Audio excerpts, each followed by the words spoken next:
raising some questions, Mr. President, Mr. Presiding Officer, to the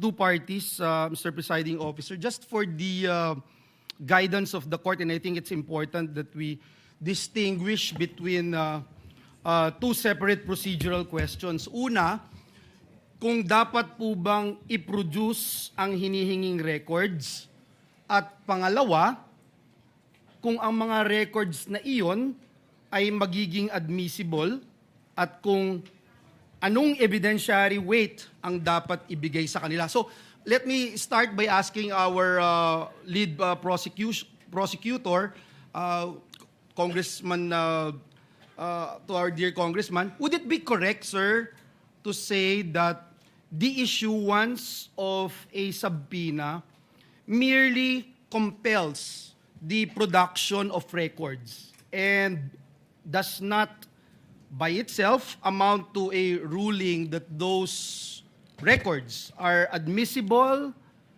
relevant, or entitled to evidentiary weight, Your Honor? Before the member of the panel for prosecutors answers, he's not the lead prosecutor. The question is addressed to the Honorable Representative Chel Jokno, who is a member of the who is part of the panel of prosecutors who will be answering your questions. And for the record too, on the part of the respondent, I think it's Attorney Poa who will be answering. That's correct. Thank you, So that we don't Presiding need to Officer. identify each one each time anymore for the record. Thank you. The Honorable Jokno may respond to the question of Senator Judge Villanueva. You may proceed, sir, when you're ready. Thank you, Your Honor. Good afternoon to all the members of this honorable court. Naisagot na po ata yan ni dating Presiding Judge Juan Ponce Enrile doon po sa Corona impeachment case. And if I may quote just a brief portion from what he said, I would like to explain that the resolution of this court was simply to authorize the issuance of a subpoena. And whether those evidence subpoenaed are admissible evidence, given the fact that they apparently appeared in violation of existing laws, is a question that must be resolved in due course. So ang ibig po sabihin, ang hiling lang po ng prosecution ay may labas ang ebidensya, pero wala pa po tayo dun sa punto kung tatanggapin ba nitong hukuman ang evidence na yun, kung siya po ay admissible o hindi. Maraming salamat po sa inyong tugon, Representative Jokno. Kaya po, nilahad ko po yan nang sa ganoon, maitanong po natin ang defense panel, if that distinction is correct, would the defense still maintain that the mere issuance of a subpoena is by itself already prejudicial to the respondent even before the court has ruled on admissibility or weight? Yes, Your Honor. Good afternoon, Honorable Senator Judges.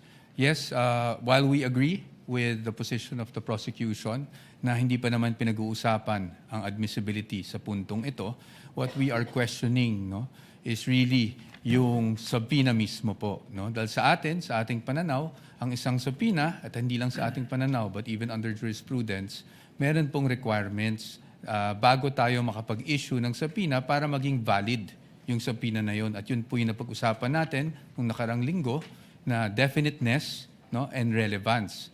Ngayon, yung twin requirements na yun, para po sa pananaw ng depensa, ay lacking in this case. And that is why we maintain our position as regards opposing itong request ng prosecution sa pag-issue ng subpoena. Well, at least malinaw po, ang pag-issue ng subpoena, not necessarily opening of records, una. Pangalawa, to be presented in court. At pangatlo, to be admitted as evidence by this court. Before I go dun sa requirements, let me ask the panel of prosecutors, si Representative Jokno, dun po sa pananaw ng depensa on alleged fishing expedition, just for the guidance of Senator Judges, this representation would like to clarify one procedural matter. We understand that the concern raised by the defense that the subpoena may be overly broad. And at the same time, we also recognize that the court has a duty naman to determine whether the records being sought are sufficiently relevant and material to the issues before us. So,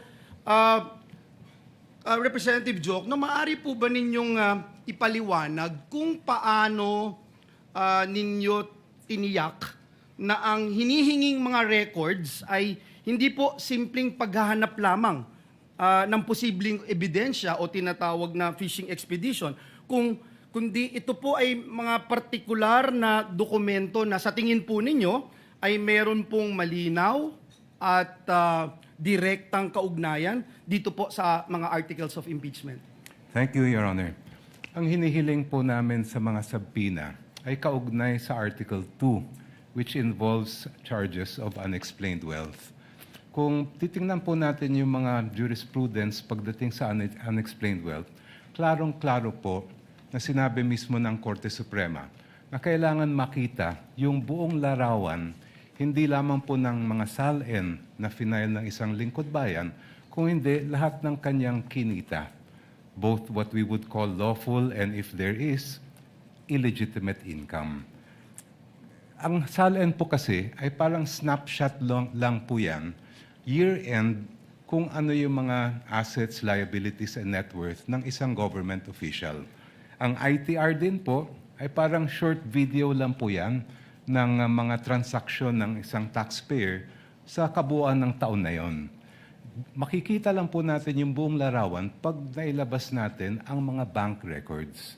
Kasi doon po, yung day-to-day na lumabas at pumasok sa isang account ay mabubuo po natin.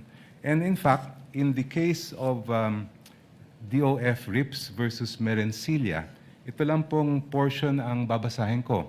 Sabing ganun ng Supreme Court, the failure of the complainant to take into consideration Respondent Rafael's net worth from the time he entered government service and the failure to take into consideration all of his possible sources of income in relation to his real and personal properties do not support the conclusion that he has unexplained wealth, considering that his true net worth was not determined.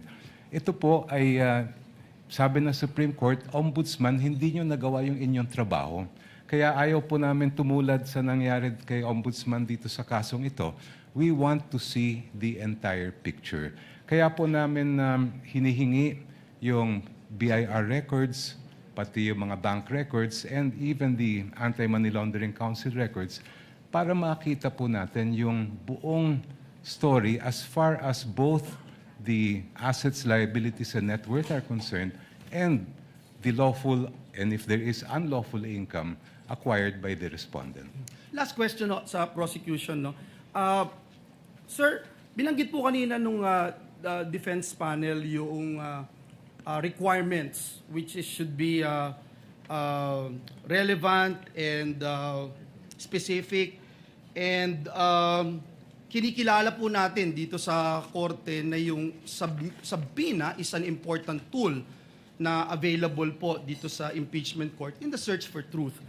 Pero kinikilala din po natin na ang mga records na ating hinihingi ay may tinatawag na statutory protection under our laws. Now in this regard, Your Honor, bago po ninyo hiniling ang compulsory production ng mga confidential records na ito, may we know what led the prosecution to conclude that the issuance of subpoena is the least intrusive and most appropriate means of obtaining the information sought? In other words, Your Honor, paano po ninyo masasabi na itong subpoena is not only relevant but also necessary and proportionate under these circumstances?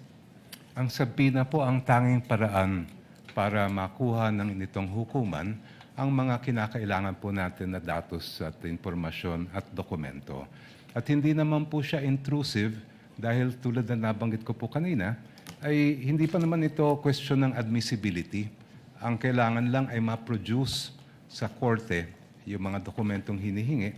The issue of admissibility will come later, and the defense will have sufficient opportunity to object and to oppose.